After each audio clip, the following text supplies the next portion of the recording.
കർക്കിടക പുലരിയിൽ കോരിച്ചൊരിയുന്ന മഴയിലും തൃശൂർ വടക്കുംനാഥ ക്ഷേത്രത്തിലെ ആനയൂട്ടിനെത്തിയത് ആയിരങ്ങൾ. ഭക്തരുടെയും ആനകളുടെയും മനം നിറച്ച ആനയൂട്ടിന് 50 ആനകളാണ് ഇത്തവണ പങ്കെടുത്തത്.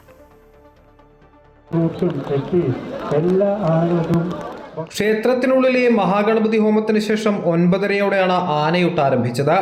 ക്ഷേത്രം മേൽശാന്തി പയ്യപ്പള്ളി മാധവൻ നമ്പൂതിരി ആദ്യ ഉരുള ആനയ്ക്ക് നൽകി ചടങ്ങ് ഉദ്ഘാടനം ചെയ്തു. എറണാകുളം ശിവകുമാർ, പാറമേക്കാവ് കാളിദാസൻ, പാമ്പാടി സുന്ദരൻ, പുതുപ്പള്ളി സാധു, പുതുപ്പള്ളി കേശവൻ, ബാസ്റ്റിൻ വിനയസുന്ദർ തുടങ്ങിയ 41 കൊമ്പനാനകളും 9 പിടിയാനകളും ഉൾപ്പെടെ 50 ആനകളാണ് ഇത്തവണ ആനയൂട്ടിൽ പങ്കെടുത്തത്.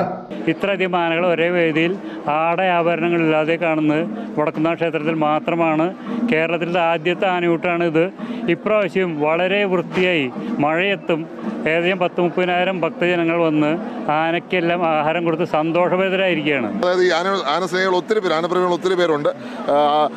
അതിനെ സംരക്ഷിക്കുന്ന പൊതുചേട്ടനോട് പ്രത്യേകം നന്ദി പറയുക. അല്ല, ഒരു ഇഷ്ടപ്പെട്ട ആന ഏതാണ്?